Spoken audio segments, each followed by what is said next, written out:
A'udzubillahi minasyaitonirrajim. Bismillahirrahmanirrahim. Yang saya muliakan para tetamu Allah sekalian, para jemaah Masjid Darul Ma'mur, Assalamualaikum warahmatullahi wabarakatuh. Alhamdulillahi rabbil alamin, wa bihi nasta'in ala umurid dunya waddin, wassalatu wassalamu ala asyrafil mursalin wa ala alihi wa sahbihi ajma'in. Rabbi shrah li sadri wa yassir li amri wahlul 'uqdatam min lisani yafqahu qawli. Allahumma salli wa sallim wa barik ala sayyidina Muhammad tibbil qulubi wa dawaiha wa afiyatil abdani wa shifaiha wa nuril absari wa dhiyaiha wa ala alihi wa sahbihi wa barik wa sallim tasliman katsira. اللهم افتح لنا أبواب الخير وأبواب البركة وأبواب النعمة وأبواب الرزق وأبواب الصحة وأبواب السلامة وأبواب القوة وأبواب العلم وأبواب الجنة آمين يا رب العالمين.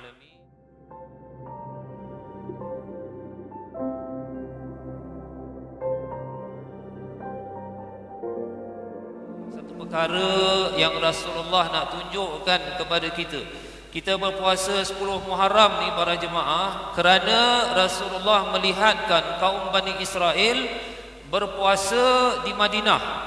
Jadi Rasulullah bertanya, kamu ni kaum Bani Israel ni berpuasa 10 Muharram ni kenapa? Jadi mereka menjawab, kerana sebab apa tuan-tuan? Kita pun tahu sebab itulah hari di mana Nabi Musa dan kaumnya iaitu Bani Israel diselamatkan daripada Fir'aun dan tenteranya.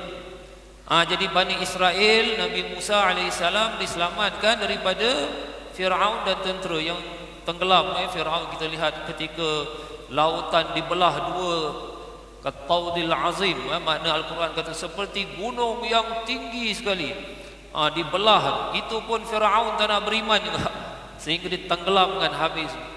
Jadi ketika itu Rasulullah menyuruh para sahabat, menggalakkan para sahabat dan umatnya supaya berpuasa. Jadi tengok, kita berpuasa pun ada sama dengan kaum Bani Israel. Cuma Rasulullah galakkan kalau boleh 9 Muharram pun puasa, walaupun 10 sama dengan Bani Israel, tapi 9 kita berpuasa supaya ada perbezaan sedikit. Sama tapi ada beza sikit lah. Sebab kita ni pun maknanya kita menghormati Nabi Musa AS, para Nabi-Nabi yang sebelumnya. Jadi tajuk kita ni berkenaan adab ikhtilaf mazhab-mazhab Islam. Kalau kita dengan golongan Bani Israel, golongan ahli kitab, Al-Quran menerangkan kepada kita perlunya kita beradab dengan golongan ahli kitab, maka lebih utama para hadirin, lebih utama kita beradab dengan orang-orang Islam sendiri walaupun berbeza mazhab.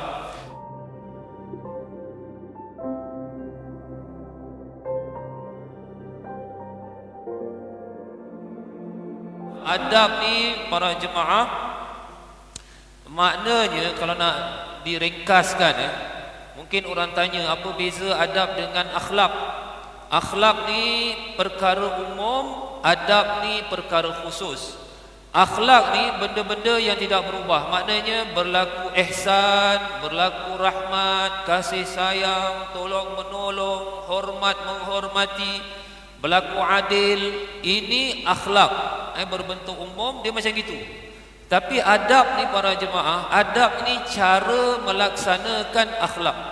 Cara kita dalam melaksanakan akhlak lebih sensitif, lebih peka, lebih bertimbang rasa. Ini maknanya adab ini. Kalau kita nak hormat orang tua, itu akhlak. Tapi macam mana nak hormat orang tua?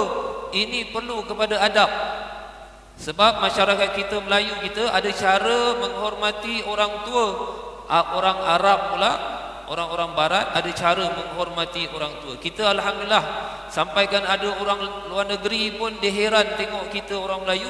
Kita hormat orang tua, kalau jalan depan orang tua macam mana? Kita tunduk, jalan kita tunduk. Orang Arab tak buat tu. Walaupun orang Arab Islam, orang Barat, ini adab kita, hormat kita orang tua depan jalan tunduk. Begitu juga hormat orang tua ada caranya. Macam Sayyidina Hasan, Sayyidina Husin nak tegur orang tua yang salah ambil sembahyang. Kalau kita tak pandai nak hormat, kita main tegur je sembarang, orang tua marah, tak boleh tegur-tegur sembarang. Jadi Sayyidina Hasan, Sayyidina Husin radhiyallahu anhuma tegur bukan cara tegur, tapi dia minta, wahai pak cik, kami berdua adik-beradik ni ada membuat tunjukkan kami mana satu yang ambil sembahyang betul. Jadi pak cik tu kata, mana tunjuk mana ambil sembahyang. Sayyidina Husin ambil sembahyang bagus, Sayyidina Husin ambil sembahyang bagus.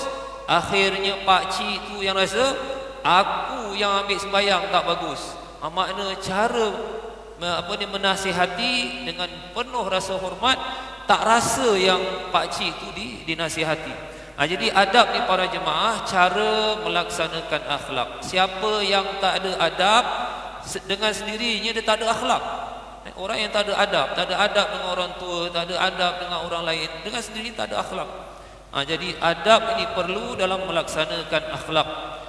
Ikhtilaf ni apa pula? Ni orang tanya tajuk, Masya Allah pada malam ni, adab ikhtilaf, mazhab ikhtilaf tu apa pula tu? Ikhtilaf ni cakap Arab maknanya perbezaan.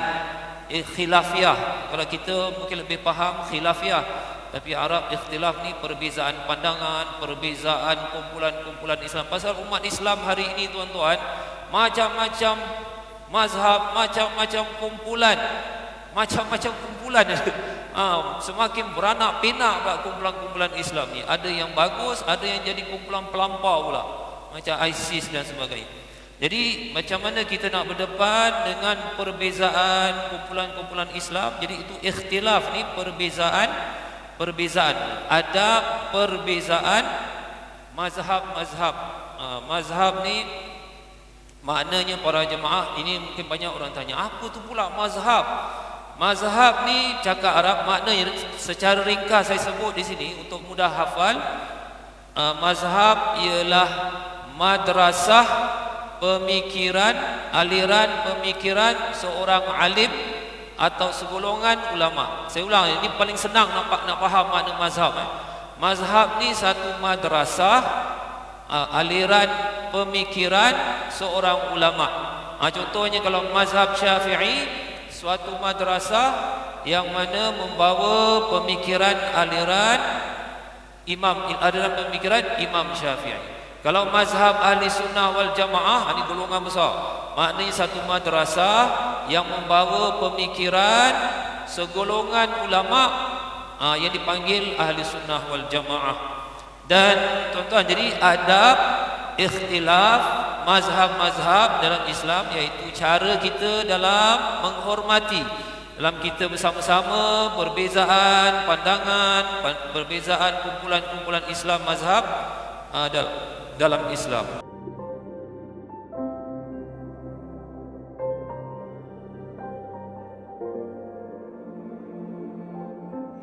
Firman Allah Subhanahu wa taala, wa'tasimu bihablillahi jami'an wa la tafarraqu. Wahai orang yang beriman, hendaklah kamu berpegang, wa'tasimu bihablillah, berpegang dengan tali Allah, jangan berpecah belah. Jangan berpecah belah, Al-Quran sebut. Tapi tengoklah apa dah jadi dengan umat Islam hari ini. Dah bergaduh sana sini, tuduh menuduh. Jadi cara macam mana nak satukan? Kalau tak boleh satukan pun kita boleh rapatkan jurang. Wala tafarraqu, jangan berpecah. Macam mana adab?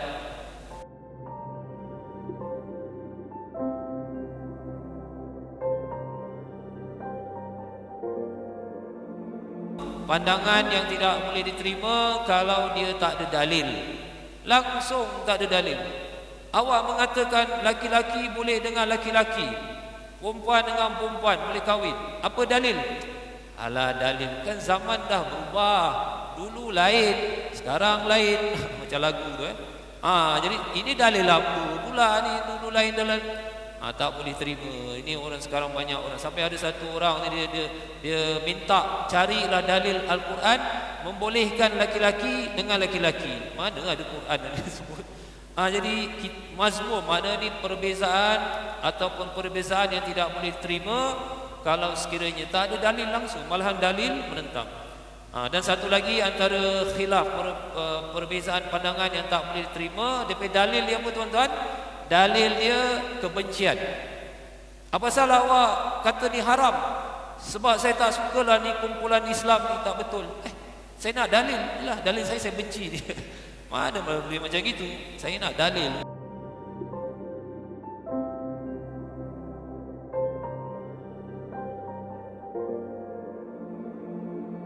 Baik, pertama tuan-tuan, sebenarnya perbezaan pandangan ni dah wujud pada zaman Rasulullah sallallahu alaihi wasallam. Pada zaman Nabi pun dah ada. Dan Nabi benarkan kedua-dua pandangan. Nabi tak kata ini betul, ini salah, ini betul. Nabi kata dua-dua dipakai. Walaupun cara berbeza. Baik, apa dia para jemaah? Satu ketika Rasulullah sallallahu alaihi wasallam menyuruh para sahabat pergi ke Bani Quraizah.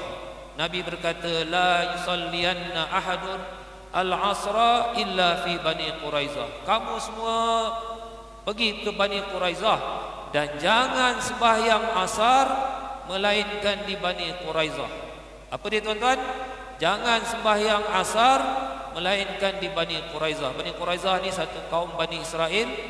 Mereka ada buat adalah benda-benda yang mereka langgar perjanjian dengan Rasulullah sallallahu alaihi wasallam. Jadi para sahabat pun pergilah ke Bani Quraizah. Dalam perjalanan, ini dia persoalan. Dalam perjalanan tiba-tiba dah maghrib dah nak maghrib ni. Rasulullah kata jangan sembahyang asar melainkan di Bani Quraizah. Habis ni sekarang nak maghrib macam mana? Jadi ada sahabat dia kata kita tidak akan sembahyang asar melainkan di Bani Quraizah, walaupun lepas maghrib, walaupun lepas isyak. Satu golongan pula kata tidak, Rasulullah mungkin maksudkan tadi supaya bersegera, cepat. Bukan maknanya jangan sembahyang asar lepas maghrib, sembahyang asar lepas isyak. Mungkin itu bukan Rasulullah maksud.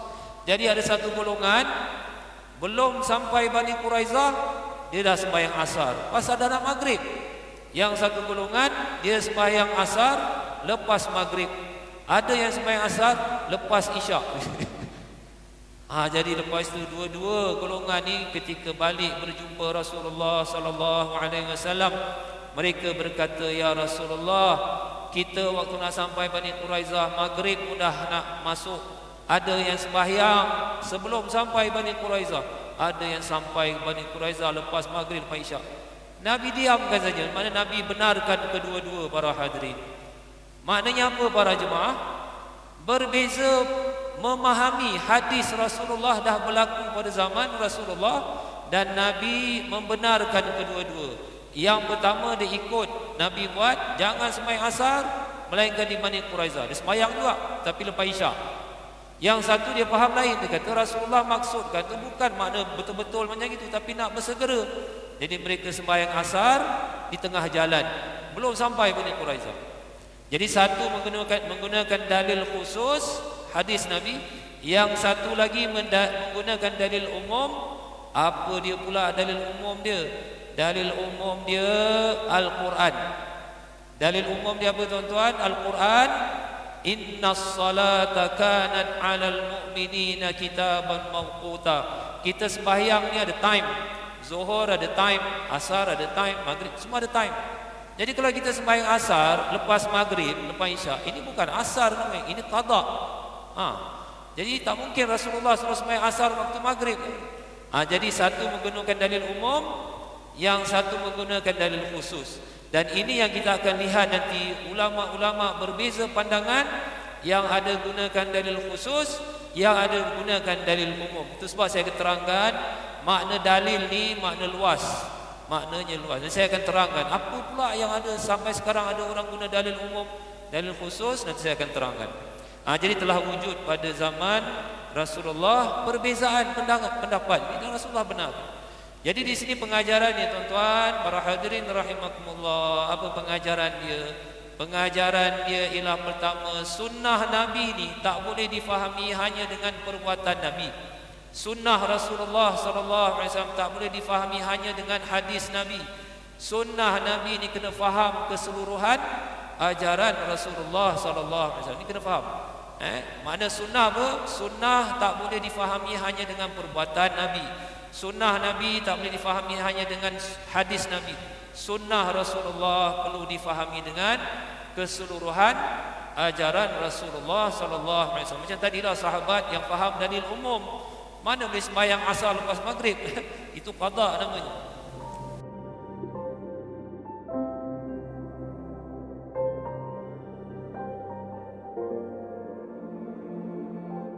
Baik, antara sebab ulama berbeza pendapat antaranya ayat Al-Quran, tuan-tuan. Kadang-kadang ayat Quran ni dia satu lafaz membawa dua makna. Contohnya lamastumun nisa. Lamastumun nisa ni boleh diterjemahkan bersentuh perempuan. Lamastumun nisa juga boleh diterjemahkan bersatu. Boleh diterjemahkan dengan bersatu. Jadi kalau siapa yang menafsirkan lamastumun nisa maknanya sentuh perempuan dalam Al-Quran, maknanya siapa yang tersentuh laki-laki perempuan ada air sembahyang, batal air sembahyang. Lamastumun nisa Al-Quran sebut. Dan siapa yang menafsirkan lamastumun nisa ini bukan sentuhan tapi bersatu suami isteri, maknanya kalau bersentuh tak batal air sembahyang. Boleh faham para hadirin? Ini antara sebab. Dalil kita faham, tapi dia punya makna, maksud tu kita nak faham. Di sinilah antara sebab ulama berbeza pendapat pasal ayat itu sendiri membawa dua makna. Ini antara sebab. Dan antara sebabnya juga ulama berbeza pendapat kerana ada hadis sahih secara zahirnya bertentangan dengan hadis sahih yang lain. Contohnya baca bismillahirrahmanirrahim sebelum Fatihah. Kita mazhab Syafi'i, kita baca sebelum Fatihah ni bismillahirrahmanirrahim sebab dianggap sebahagian daripada Fatihah. Mazhab lain pula dia tak baca bismillahirrahmanirrahim sebab dianggap bismillahirrahmanirrahim bukan sebahagian daripada Fatihah. Apa pasal berbeza pendapat ni? Ya Allah, pening kepala. Orang pening kepala ni. Sebenarnya pasal Rasulullah sallallahu alaihi wasallam ada riwayat hadis sahih. Nabi membaca bismillahirrahmanirrahim sebelum Fatihah.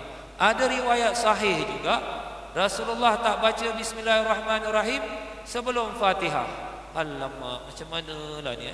Jadi tuan-tuan para hadirin, kita pada saya lah lebih senang baca lagi bagus sebab nampaknya dia lebih kuat lah, wallahu alam bisawab. Tapi ini kena faham perbezaan pandangan ulama kerana hadis zahirnya berlawanan. Baik, antara sebabnya juga ini saya nak terangkan dalil umum ni. Antara sebabnya juga ulama berbeza pendapat, antaranya yang satu pakai dalil khusus, yang satu pakai dalil umum. Macam tadilah. Contohnya macam kita lafazkan niat, tuan-tuan. Ini ada golongan tak setuju. Dia kata siapa lafazkan niat, dia kata sesat. Sebab Nabi tak buat. Tetapi yang kita ni ramai ulama-ulama membolehkan lafazkan niat. Kita nak sembahyang usalli fardhu zuhri, kita nak puasa nawaitu sauma ghadin, macam besok kita nak puasa 10 Muharram, kita lafazkan niat. Ini boleh. Pasal apa? Sebab kita ambil dalil umum.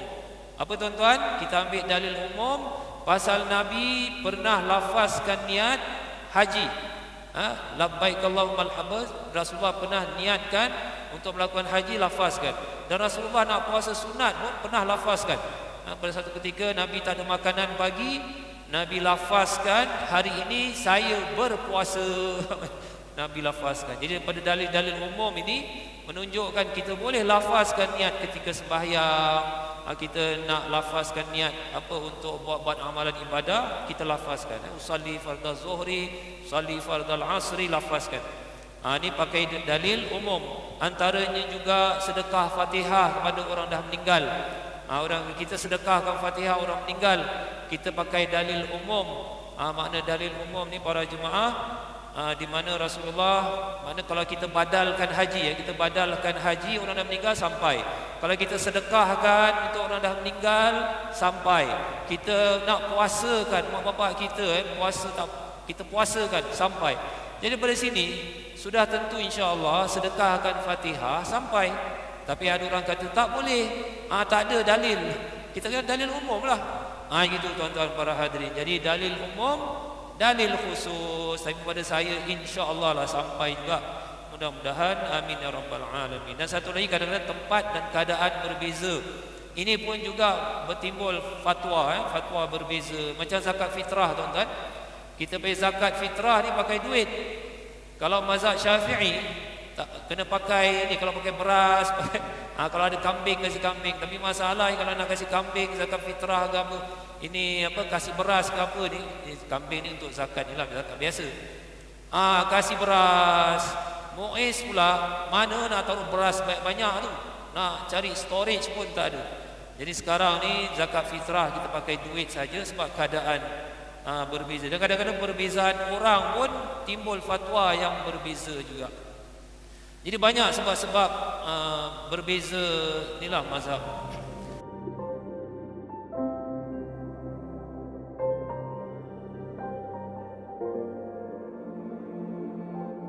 Tugas kita ni berdepan dengan perbezaan mazhab, perbezaan amalan, perbezaan politik, perbezaan macam-macam, adat, bangsa, lagi macam-macam. Para jemaah, kita punya perbezaan amalan lain, cara lain. Jadi macam mana? Pertama, ni adab kita. Pertama sekali, adab kita kena pastikan pandangan itu benar-benar pandangan ulama tersebut. Kena pastikan ni betul-betul, ni betul ke ni pandangan Imam Syafi'i, ni betul ke ni Imam Malik, kena pastikan. Sebab sekarang banyak berlaku fake news. Fake news ni berita-berita tak betul disandarkan kepada Imam Syafi'i, kepada Imam Ani. Hati-hatilah, ini pun adab juga. Contohnya macam baru-baru ni orang hantar dekat WhatsApp, dia hantar, dia kata Imam Syafi'i mengatakan bahawa ulama yang boleh dipercayai kalau ulama itu dibenci oleh orang-orang kafir, dan ulama yang boleh dipercayai, yang tak boleh dipercayai kalau dia baik dengan orang-orang kafir. Oh, ini betul ke tidak ni wallahu alam. Dia sebar sana sebar sini, dia kata ni kata Imam Syafi'i, tapi tak ada rujukan siapa dan mana buku rujukan tak tahu. Dia sandarkan kepada Imam Syafi'i, betul ke tidak? Pasal apa ni boleh timbul masalah, boleh timbul pergaduhan pula. Dia kata ulama ni jangan percaya kalau dia rapat dengan orang kafir. Habis Rasulullah SAW rapat dengan orang Yahudi, sampai dengan orang yang munafik pun Rasulullah sampai nak sembahyang dengan orang munafik ni. Jadi macam mana? Tengok keadaan lah. Jadi ini perlu pastikan lah betul ke tidak ni. Yang kedua, tuan-tuan, adab kita ialah kalau betul riwayat ni betul, Imam Syafi'i kata ini betul, Imam Abu Hanifah kata, apa tugasan kita? Hormat. Tugasan kita apa dia, tuan-tuan? Hormatlah. Kalau dah betul pandangan Imam Hanafi, Imam Maliki, para sahabat, Sayyidina Umar, kita hormat. Dan kita hormat sebagai ini pandangan alim ulama kita lah. Ini pun saya nak terangkan panjang pasal masa pun tidak mengizinkan. Dan yang ketiga, nak amalkan. Satu lagi, nak amalkan satu-satu mazhab ni, macam kita Syafi'i, nak amalkan pun kena tengok tempat, tuan-tuan, tak boleh sembarang. Contohnya, kalau kita dipanggil jadi imam dekat masjid mazhab Hanafi, contohnya tuan-tuan, besok-besok latihan menjadi imam, kursus imam, lulus, Masya Allah, lulus kursus imam Jemaah Darul Makmur. Tiba-tiba dipanggil jadi imam dekat Masjid Ghafur. Tahu Masjid Abdul Ghafur dekat Mustafa Center. Itu masjid mazhab Hanafi itu. Jadi kalau kita dipanggil menjadi imam di sana, kita Syafi'i, sana Hanafi, kena minta izin jawatan kuasa. Pasal apa? Kita ni ada bacaan berbeza dengan cara mazhab Hanafi. Mazhab Hanafi dia Fatihah dia baca pelan-pelan. Dia Fatihah dia pelan, tak baca pelan. Lepas baru baca Fatihah. Jadi kalau nak jadi imam di tempat mazhab Hanafi, kena minta izin. Kalau mereka izinkan, kita teruskan. Kalau tidak, timbul fitnah. Masalah, siapa pula imam ni baca lain pula.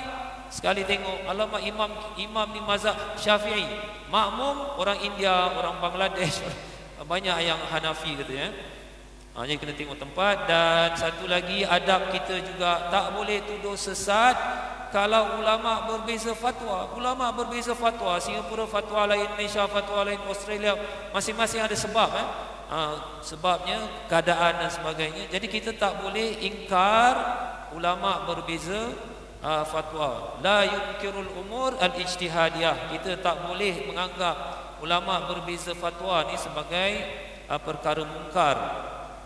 Macam tadilah, macam lafazkan niat, zikir, macam tahlil kalau kita baca tahlil pun ini ada ulama kata okey, ada ramai kata alhamdulillah semua boleh.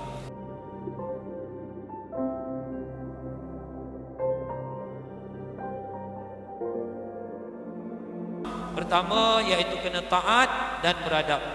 Kita dengan pandangan yang berbeza ni, kita taat, kita nak amalkan ajaran Islam, alhamdulillah.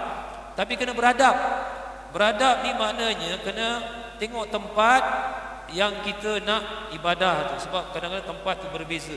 Contohnya para jemaah rahimakumullah, macam contoh ni, saya contoh, saya pernah berlaku dekat satu masjid di negara Arab. Saya berada di situ. Ada imam ni, dia nasihatkan kepada jemaah supaya ketika sembahyang, sebelum sembahyang, supaya ibadah seolah-olah ibadah yang terakhir. Dia kasih nasihat lah. Jadi ada satu makmum ni, dia marah-marah kat imam. Orang tengah beratur ni, dia marah kat imam, dia kata sesatlah, bid'ah. Imam malah nak layan ni sembahyang. Lepas sembahyang dia kata dengan yang bertanya tadi, apa pasal ni marah-marah? Dia marah lagi, dia bising-bising dengan jemaah. Dia kata, mana ada Nabi buat sebelum sembahyang kasih nasihat? Nak sembahyang lah, mana ada nasihat-nasihat? Jadi dia marah, bising habis. Inilah tuan-tuan para hadirin, kadang-kadang nak nasihat, nak taat, tapi tak ada adab. Kalau tak puas hati, jumpalah imam tu, cakap baik-baik, pergi one corner berbincang. Dan satu lagi, dia kalau lihat macam sekarang, imam-imam kata, siapa yang sebelum sembahyang istau wa'tadilu yarhamni wa yarhamkumullah, kan selalu imam kata apa? Para hadirin, siapa yang ada handphone, harap matikan handphone supaya tidak mengganggu jemaah. Ini pun nasihat. Zaman Nabi pun tak ada nasihat. Adakah kita nak kata bid'ah juga? Ini kita nasihat benda-benda supaya ingatkan jemaah sajalah. Banyak lagi lah para jemaah. Dan kalau kita tidak ada adab, kita rosak akhlak kita. Dan orang yang tidak ada akhlak boleh rosak amalan dia.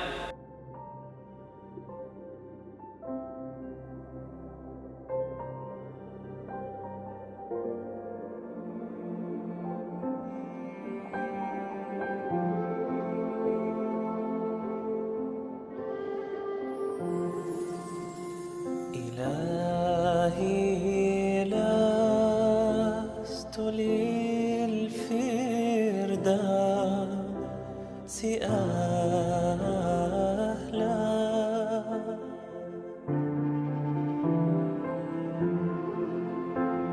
ولا أقوى على النار الجحيم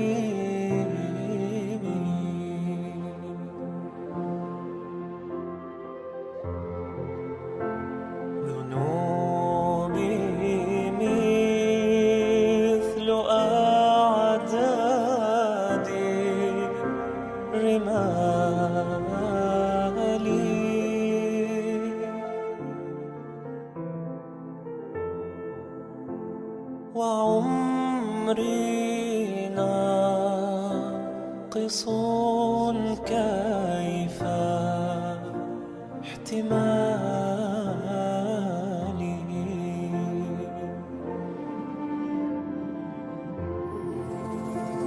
فهب لي توبة واغفر ذنوبي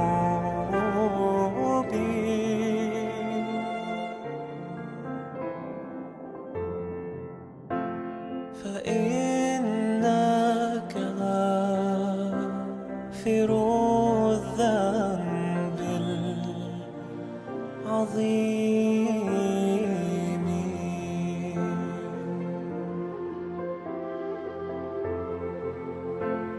ذنوبي مثل أعداد الرمال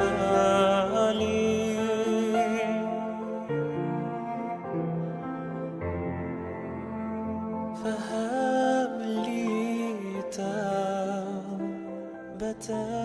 يا ذا الجلال.